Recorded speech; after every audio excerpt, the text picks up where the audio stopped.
بسم اللہ الرحمن الرحیم ایاک نعبد و ایاک نستعین۔ میں آج ویسے دیکھ رہا ہوں بڑی سنجیدہ قسم کی میٹنگ ہے، کوئی تالی نہیں بجا رہا، کوئی بول نہیں رہا، بیچارے شکلوں میں کوئی عجیب سی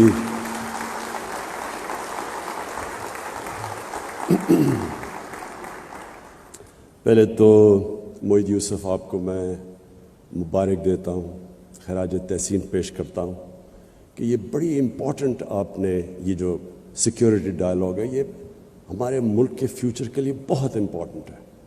ہم نے کبھی اس طرح کی سیکیورٹی کے اوپر کوئی بات کی نہیں کہ ہمارے ذہن میں سیکیورٹی کا مطلب تھا فوج، اور ہم نے اس سے آگے کبھی سوچا ہی نہیں کہ سیکیورٹی ایکچولی ملٹی ڈائمینشنل چیز ہوتی ہے۔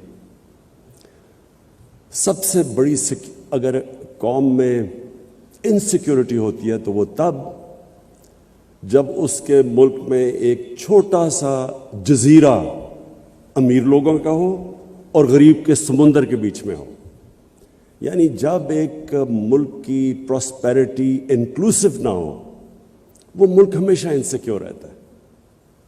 تو میں جب مدینہ کی ریاست کی بات کرتا ہوں مجھے بڑا افسوس ہوتا ہے کہ لوگوں کو اس چیز کانسیپٹ سمجھ ہی نہیں ہے مدینہ کی ریاست کیا ہے۔ وہ سمجھتے ہیں جی ووٹ لینے کے لیے بات کر رہے ہیں یا کوئی پتہ نہیں اسلام کو استعمال کر رہے ہیں پولیٹکس کے لیے، اس لیے کیونکہ لوگوں نے اسٹڈی ہی نہیں کیا وہ ماڈل۔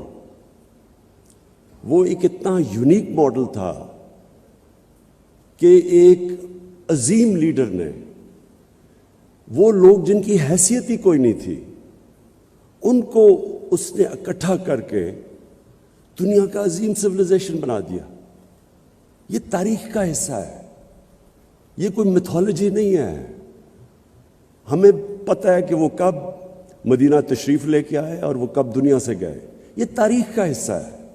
وہ کتنے لوگ تھے پہلی جنگ میں اور 10 سال کے بعد وہ کیا تھے، وہ 20 سال کے بعد وہ سویلائزیشن کدھر تھا، 25 سال کے بعد 50 سال کے بعد سویلائزیشن کہاں تھا۔ یہ تاریخ کا حصہ ہے۔ وہ ماڈل کیا تھا؟ وہ ایکچولی یہ جو آپ کی نیشنل سیکیورٹی ہے یہ بالکل وہ اگر آپ ماڈل سمجھ جائیں وہی سیکیورٹی ہے ملک کی۔ انہوں نے دنیا کی پہلی ویلفیئر سٹیٹ قائم کی، پیسے بھی نہیں تھے ان کے پاس، کوئی دولت نہیں تھی، بڑے ہجرت کر کے آئے تھے، غریب لوگ تھے، لیکن انہوں نے ایک چیز ثابت کی کہ جب ایک قوم اپنے کمزور طبقے کا دھیان رکھتی ہے اصل میں سیکیورٹی وہ ہے، وہ سیکیور ہو جاتی ہے، قوم کھڑی ہو جاتی ہے، سب کا سٹیک ہوتا ہے قوم کے اندر۔ جب تک کہ ہر انسان کا سٹیک نہیں ہوتا آپ جتنے مرضی 22 کروڑ کا ہجوم ہے وہ انسیکیور رہے گی ہمیشہ۔ سیکیورٹی تب آتی ہے جب ہر شہری اپنی قوم کو اون کرتا ہے۔ فوج سیکیورٹی نہیں دے سکتی، لمیٹڈ سیکیورٹی ہے۔ سیکیورٹی دیتی ہے عوام۔ عوام جب کھڑی ہو جاتی ہے قوم بن جاتی ہے، وہ سب سے طاقتور قوم ہے۔ چھوٹا سا کیوبا، سینکشنز کتنی لگی، وہ کیسے سروائیو کر گیا؟ کیونکہ جو حکومت تھی دنیا کی بہترین فلاحی ریاست انہوں نے بنائی۔ ہر انسان کے لیے انہوں نے ایک ریاست نے سٹیک دے دیا کہ یہ آپ کی ریاست ہے۔ اور جب انہوں نے ویلفیئر سٹیٹ بنائی کچھ بھی نہیں تھا، کچھ بھی نہیں ہے ان کے پاس، کمپیئر کریں پاکستان سے، لیکن وہ کھڑے ہو گئے۔ تو ہمارا جو پاکستان کا سب سے بڑا انسیکیورٹی کا اب تک جس وجہ سے ہم انسیکیور ہیں جو وجہ ہے وہ ہماری ان ایکول ڈیولپمنٹ ہے۔ ہمارے امیر غریب کے اندر فاصلے بڑھتے رہے۔ ہمارے ملک کے اندر ایک چھوٹا سا ایلیٹ نے کیپچر کر لیا ملک کی ریسورسز، اور ایلیٹ نے دوسروں کو کمپٹیشن کو آنے نہیں دیا، جو اصل انٹرپرینرز تھا ان کو اوپر نہیں آنے دیا۔ اس نے ساری ریسورسز، اور اس سے زیادہ ظلم کا نظام کیا ہوگا کہ چھوٹے سے ایلیٹ نے ایک انگلش میڈیم سسٹم لے آیا ایجوکیشن کا، اور ایجوکیشن سسٹم کے ذریعے لوگوں کو نیچے کر دیا، ایک اپارٹھائڈ بنا دی کہ جو صرف اچھی نوکری انگلش میڈیم، باقی عوام کے لیے سیکنڈری نوکریاں۔ تو سارا جو ہمارا سسٹم تھا ایجوکیشن کا، ہیلتھ سسٹم، وہ آہستہ آہستہ گورنمنٹ ہاسپٹل سے ڈی جنریٹ کر گئے. صرف پرائیویٹ ہاسپٹل میں لوگ جا کے اچھا علاج کروا سکتے تھے یا ملک سے باہر جاتے تھے. اور وہی جسٹس سسٹم کے اندر بیچارہ غریب جب طاقتور کے سامنے آتا تھا اس کو جسٹس نہیں ملتا تھا, بے روزگار ہوتا تھا, اس کو کوئی اسٹیٹ کوشش نہیں کرتی تھی اس کی مدد کرنے کے لیے. تو ہمارا جو یہ نان انکلوسیو گروتھ ہے, میں اگر مجھے کہیں کہ ایک چیز پاکستان کی انسیکیورٹی میں جس کا سب سے بڑا ہاتھ ہے وہ یہ تھی. اور سیکنڈلی رول آف لا. کوئی بھی دنیا میں معاشرہ اگر سمجھتے ہیں ہم کہ وہ ترقی کر جائے گا, وہ اپنے پوٹینشیل پہ پہنچ جائے گا, وہ رول آف لا کے بغیر نہیں پہنچ سکتا. اور رول آف لا بڑا سمپل ہے کہ جو معاشرہ طاقتور مجرموں کو قانون کے نیچے نہیں لا سکتا وہ معاشرہ کامیاب نہیں ہو سکتا.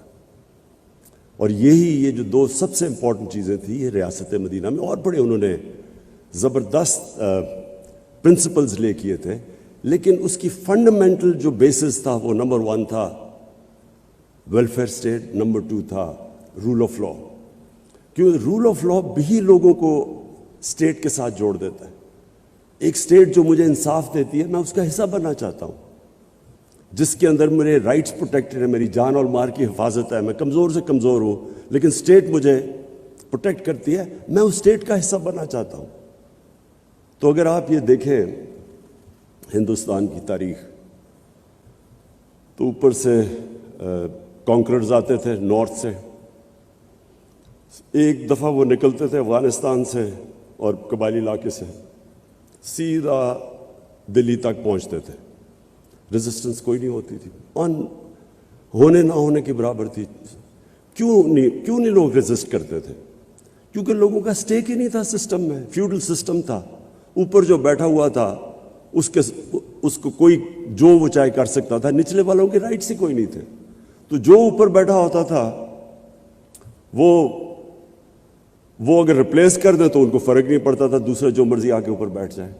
سو جو نیچے لوگ تھے جب آپ ان کا اسٹیک ہی نہیں تھا تو وہ سارے کوئی ریزسٹ نہیں کرتا تھا.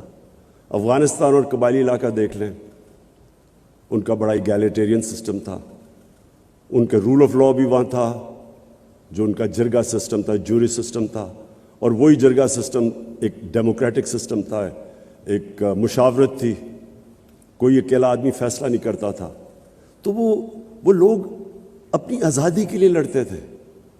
یہ جو سارا قبائلی علاقہ انگریز کے ساتھ 80 سال لڑتا رہا.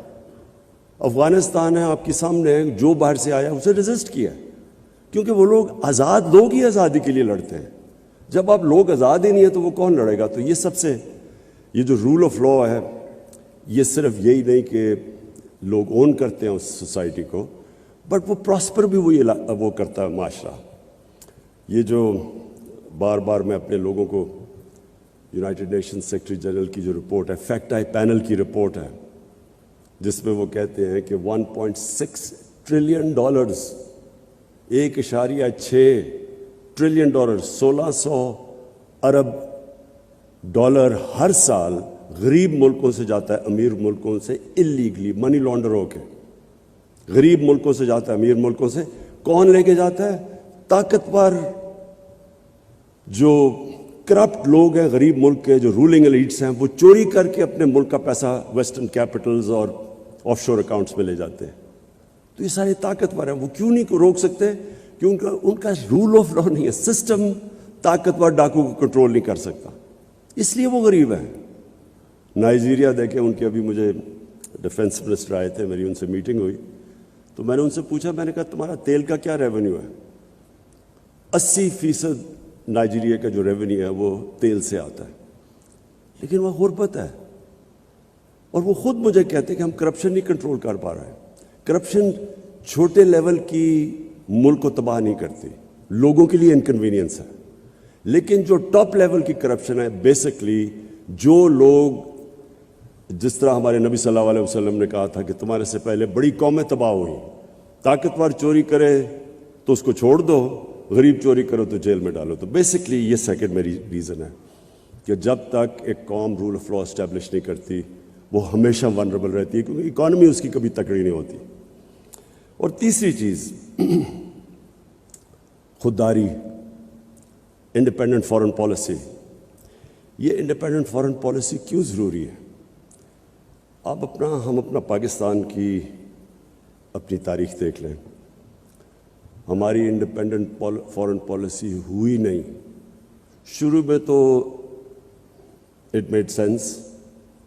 ہمارے جب پاکستان بنا تو بینکرپٹ تھا, ریسورسز بھی نہیں تھی, ریفیوجی پرابلمس تھے. تو تب تو گورنمنٹ سے, جس طرح سیکنڈ ورلڈ وار میں مارشل پلان آیا یورپ میں, کہ ایک بالکل ڈیوسٹیٹڈ سسٹم کے اندر تو آپ بورو کرتے ہیں یا ایڈ لیتے ہیں. لیکن جو ہماری ڈپینڈنسی ہو گئی اس کے اوپر, یہ سب سے بڑا نقصان ہوا ہے پاکستان کو. اگر مجھے کوئی کہنا کہ ایک آپ وجہ بتا دیں اس کے علاوہ رول آف لا اور انکلوسیو گروتھ نہ ہونے کی وجہ سے, اگر مجھے آپ کہنا ایک اور وجہ ہے کہ ہمارا ملک کیوں نہیں اپنے پوٹینشیل پہ پہنچ سکا. 60s میں پاکستان سارے ایشیا میں مثال دی جاتی تھی ایز اے ڈیولپمنٹ ماڈل, تو کیوں نہیں ہوا؟ اس کی وجہ یہ تھی کہ ہمارے میں ڈپینڈنسی سنڈروم آ گیا. ہم نے اپنے اندر جو انسان کے اندر اللہ نے طاقت دی ہے وہ ہم نے کبھی ڈسکور کرنے کی کوشش نہیں کی. ایک انسان اپنی پوٹینشیل پہ تب پہنچتا ہے جب وہ ریزسٹنس کے سامنے کھڑا ہوتا ہے, جب وہ انسان پش کرتا ہے اپنے آپ کو, اس کے اندر سے اللہ کا اتنا جو پوٹینشیل دیا وہ نکلتا ہے. جس طرح ایک اللہ نے انسان کو بنایا ہے ایسا ہے کہ اگر وہ بازو کو ریزسٹ کرے گا, ویٹس اٹھائے گا, بازو تکڑا ہو جائے گا. بازو کو استعمال نہ کرے وہ سوکھ جائے گا. وہی انسان کا جو اصل پاور ہاؤس ہے, اس کا مائنڈ, جتنا وہ ریزسٹ کرتا ہے اتنی وہ اپنے اندر ڈسکور کرتا ہے اللہ نے کیا صلاحیتیں دی ہیں. قوم کا بھی یہی ہے. قوم کے اندر جب یہی شروع میں آ جائے کہ جی اگر ہمیں ایڈ نہیں ملے گی تو ہم چلیں گے نہیں, تو پہلے معافی سے شروع کریں. وہ قوم نہیں کبھی بنی. قوم بنتی ہے جب ایک independent foreign policy, meaning foreign policy جو قوم کے مفادات کو پرائرٹی دیتی ہے, پھر آگے چیزیں آگے جاتی ہیں اس کے. تو آپ اب دیکھ لیں, کبھی ہم نے ایویلیویٹ نہیں کیا کہ ہم نے جب افغان جہاد میں شرکت کی تو اس سے ہم نے کیا کھویا کیا پایا. اس کی کبھی انڈیپینڈنٹ انالیسز نہیں ہوئی کہ ہم نے اپنی بالکل افغانستان کے لوگوں کی مدد کی, فورن آکوپیشن تھی, ان سے ظلم ہوا, ہم نے شرکت کی. لیکن کبھی ہم نے یہ نہیں ایویلیویٹ کیا کہ کیا ہم نے شرکت اس لیے کی کہ ہم افغانستان کے لوگوں کی مدد کرنا چاہتے تھے, یا ہم نے شرکت کی ڈالرز کی وجہ سے اور ایڈ کی وجہ سے. اس کی ہم نے صحیح معنی میں ایویلیویشن نہیں کی, کبھی ڈسکشن نہیں ہوئی. اور اگر آپ اس کی ڈسکشن کریں گے تو جو ہمیں ڈالرز ملے, میں آپ کو جب آپ اس کی ایویلیویشن کریں گے اس سے بہت زیادہ نقصان ہم نے اٹھایا. 5 ملین ریفیوجیز تھے پاکستان میں. پہلی دفعہ سیکٹیرین ملیٹنسی شروع ہو گئی پاکستان میں. اس کا اپنا جو ہمارے رول آف لا پہ امپیکٹ پڑا اور جو انویسٹمنٹ کی انوائرمنٹ کے اوپر امپیکٹ پڑا, وہ کوئی کسی نے نہیں اسیس کیا. پھر کلیشنکوفز, ڈرگز آ گئی مارکیٹ میں, بلیک کا پیسہ آ گیا, اس کا کیا امپیکٹ پڑا مارکیٹ پہ, کرپشن کیسے بڑھی. پھر جب ہم نے 9/11 کے بعد پھر سے ہم نے شرکت کی تو اس کا کیا امپیکٹ ہوا, کبھی کسی نے, میں نے کبھی کوئی انالیسز پاکستان میں نہیں سنی. اور کیوں اس کی وجہ تھی, کیونکہ جو ہماری ایلیٹ تھی اس نے شرکت کی اس میں. وہ تب بھی کی 80s میں, اپوزٹ چیزیں تھیں. 80s میں ہم کر رہے ہیں کہ جی ہم فورن آکوپیشن کے خلاف ہیں, 2000 کے بعد ہم کر رہے ہیں کہ نہیں جی اب فورن آکوپیشن کے بعد جو ریزسٹنس ہے وہ ٹیررزم ہے. یعنی ایک 180 ڈگری ٹرن کیا ایک ملک نے, اپنی پرنسپلز کو وائلیٹ کیا, اور اس کا جو پھر ہمیں نقصان ہوا, میں نے کبھی یہ نہیں دیکھا کوئی ایویلیویٹ کرے کہ پاکستان کو اس کا کیا فائدہ ہوا, کیا نقصان ہوا. جو ڈیوسٹیشن ہوئی پاکستان میں, جو ہمارا برانڈنگ ہوئی. مجھے یاد ہے آرٹیکل نکلا, the most dangerous place in the world. The most dangerous place in the world, اس ملک میں کیا اکنامکس ہوگی, کیا انویسٹمنٹ ہوگی. اس ٹائم پہ آپ ذرا دیکھیں سب ہمارے سے آگے نکل گئے. انڈیا، بنگلہ دیش، ویتنام، کمبوڈیا، جن کے ہم قریب تھے سارے آگے نکل گئے پاکستان سے. کوئی ایویلیویٹ ہی نہیں کر سکتا کہ ہم نے اس جنگ کی کیا ہمارا ضرورت تھی. اور ہر جگہ اگر آپ باٹم میں جائیں گے تو ہم نے ایڈ کے پیچھے فیصلہ کیا. ہم نے فیصلہ یہ نہیں کیا کہ ہمارے لوگوں کی بہتری کیا ہے. ہمیں ایک کسی اور ملک کے مفادات کے لیے ہم نے اپنے ملک کو قربان کیا اور پھر ایویلیویشن بھی نہیں کبھی کی. تو اس لیے میں یہ بلیو کرتا ہوں کہ جس ملک کی انڈیپینڈنٹ فارن پالیسی نہیں ہے وہ کبھی اپنے لوگوں کے مفادات کی حفاظت نہیں کر سکتا. جو اپنے لوگوں کے انٹرسٹ ہے وہ کبھی نہیں ان کو ڈیفینڈ کر سکتا اور پھر نہ ہی اس کی دنیا میں رسپیکٹ ہوتی ہے. ہم نے پوری کوشش کی اپنے 3.5 سال میں کہ پاکستان کی فارن پالیسی آزاد ہو. بلاک پالیٹکس سے ہم بچیں. ہم برانڈ نہ ہوں کہ ہم اس بلاک میں یا دوسرے بلاک میں. ہم صرف فیصلہ کریں کہ پاکستان کے 22 کروڑ لوگوں کے فائدے میں کیا چیز ہے. ہماری پالیسی صرف اس سے کرافٹ ہو. یہ نہ ہو کہ جو ہمیں ادھر سے حکم ملے تو ہم ادھر چلے جائیں. اور میں سمجھتا ہوں کہ جو پاکستان کو رسپیکٹ ملا ہے کوئی انڈیپینڈنٹ اس کی ایویلیویشن کروائے کہ 3.5 سال میں جو پاکستان کی فارن پالیسی میں انٹرنیشنلی جو ہمیں رسپیکٹ ملا یہ کبھی پاکستان کو پہلے نہیں ملا.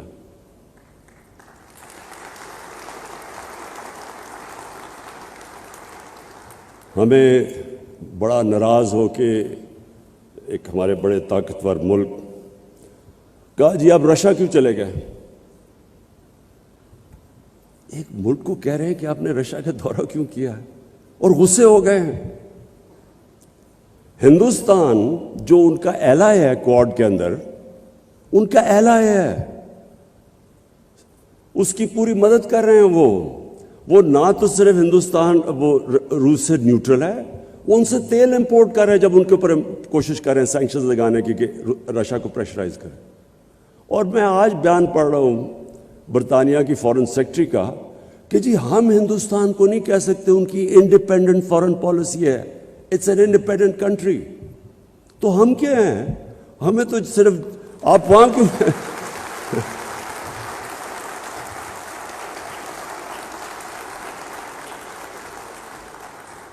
اور میں یہ کسی کو میں ایکچولی ان کو بلیم نہیں کرتا. یہ ہمارا قصور ہے. میں ابھی دیکھ رہا تھا کل ہمارے جنہوں نے اچکنیں سلوائی ہوئی ہیں وہ انٹرویو دے رہے تھے. جی امریکہ کو ناراض نہیں کرنا چاہیے. وہ کھڑے ہو کے انٹرویو دے رہے ہیں ہو امریکہ کے بغیر ہمارا گزارا نہیں ہو سکتا. ان لوگوں کی وجہ سے آج ہم یہاں پہنچے ہیں. انہوں نے اپنے ملک کو اپنے ایلیٹ کے پھر سے میں ریپیٹ کرتا ہوں قوم کے نہیں ایلیٹ کے انٹرسٹ میں قربان کیے اپنی قوم. ان کے لیے انہوں نے سارے ہمارے ملک کو ذلیل کیا دنیا میں. ہمارے اکنامک انٹرسٹ انہوں نے قربان کیے اپنے ذاتی جن کے پیسے باہر پڑے ہیں دولت باہر پڑی ہوئی ہے. ڈر رہے ہیں وہ کہ جی وہ جو رشین اولیگارکس کے پیسے سے اور آف شور اکاؤنٹ سے ہو رہا ہے وہ ان کے نہ ہو جائیں پھر. اس لیے یہ ہمارے سارے ملک کی عزت کو داؤ پہ لگاتے ہیں. کبھی کسی ملک کی عزت نہیں ہوتی جو اپنے پیر پہ نہیں کھڑا ہوتا. ہمیشہ خوددار انسانوں کی عزت ہوتی ہے. غیرت مند انسان کی ساری دنیا عزت کرتی ہے. جو اپنی عزت ہی نہیں کرتا اس کی کس نے عزت کرنی ہے.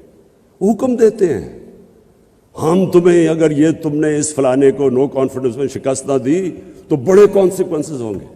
یہ کبھی کوئی ایک ملک کو کوئی اس طرح کا تھریٹ دے سکتا ہے کیا؟ ہم کو یعنی کیسے ایک قوم کی میں آپ کو یقین بتاؤں کہ ان کے اپنے اخباروں میں یہ پتہ چل جائے تو ان کی ایڈمنسٹریشن کو اپنے اخباروں سے خوف آئے کہ ایسے کوئی کسی کے افیئرز میں مداخلت نہیں کرتا. یہ ہماری غلطی ہے.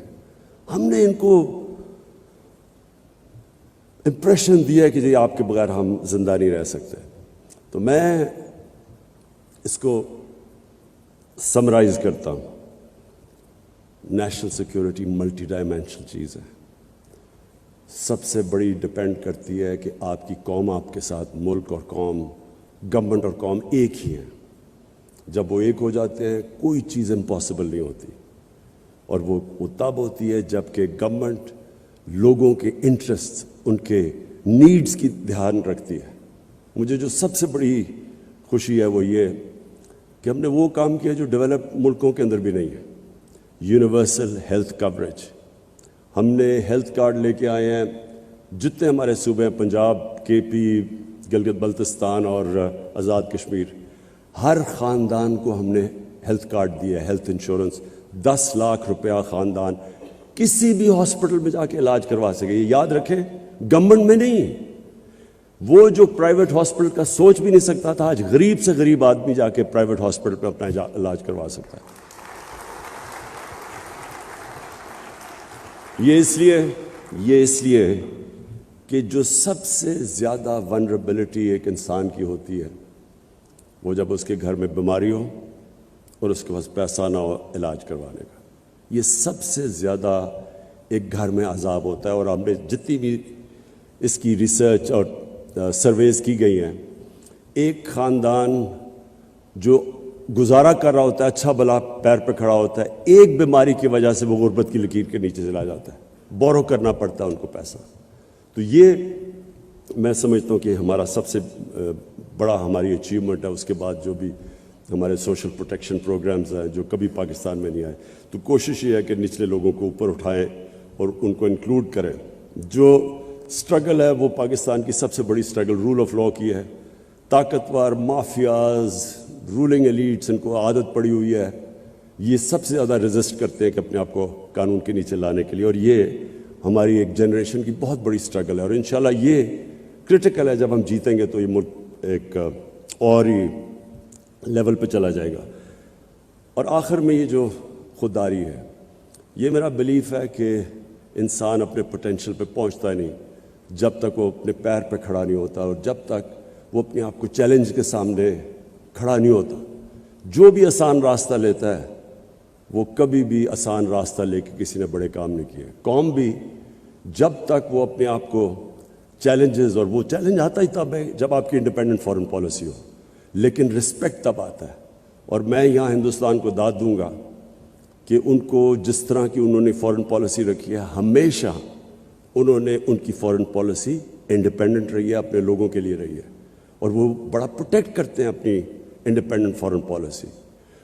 اور انڈیپینڈنٹ فارن پالیسی سے یہ ہے, میں صرف اپنی آخر میں کنکلوڈ کروں کہ ہم نے سعودی عربیہ, ترکی سے, ایران سے, ان کی آپس میں اختلاف پوری کوشش کی, بجائے یہ کہ ہم فریق بنے ہم نے کوشش کی کہ ان کو اکٹھا کرنے کی. پھر افغانستان میں پاکستان کا بہت بڑا رول ہے. ہم نے پوری کوشش کی کہ جو افغانستان کا پیس پروسیس ہے اس کو ہم آگے بڑھائیں. یہ جو بھی یوکرین کی کانفلکٹ جس پہ ہمارے پرانے دوستوں کو بڑا غصہ چلا کہ کیوں چلا گیا میں رشیا, اس میں آپ کو بتاؤں کہ یورپین یونین کاؤنسل کے پریزیڈنٹ نے مجھے ٹیلی فون کر کے کہا, کیونکہ ہم نیوٹرل تھے, انہوں نے ہمیں کہا کہ ہم اور چائنا کے ساتھ مل کے کوشش کریں کہ یہ جو کانفلکٹ ہے اس کی کوئی ریزولوشن کی طرف جائے. پھر یوکرین کے پریزیڈنٹ زیلنسکی نے مجھے کال کی, اس نے بھی مجھے کہا کہ ہم کوشش کریں کہ چائنا کے ساتھ مل کے اس کانفلکٹ کی ریزولوشن پہ جائے. پھر شاہ محمود قریشی کل چائنا میں تھے, انہوں نے بائی لیٹرل میٹنگز کی, یہ ڈسکس کیا چائنیز فارن منسٹر سے علیحدہ اور رشین فارن منسٹر سے علیحدہ, اور کوشش کی کہ ہم کسی طرح ہم انوالو ہوں اس پیس پروسیس میں. لیکن یہ صرف تب ہو سکتا ہے جب آپ نیوٹرل ہوں, جب آپ کو کوئی بلاک پالیٹکس کا حصہ نہ سمجھے, بیکاز اس وقت تو آپ کی کریڈیبلٹی ختم ہو جاتی ہے. تو انشاءاللہ جو پاکستان میں انویزج کرتا ہوں, نیا پاکستان, اس میں یہ ساری چیزیں ہوں گی. Rule of law,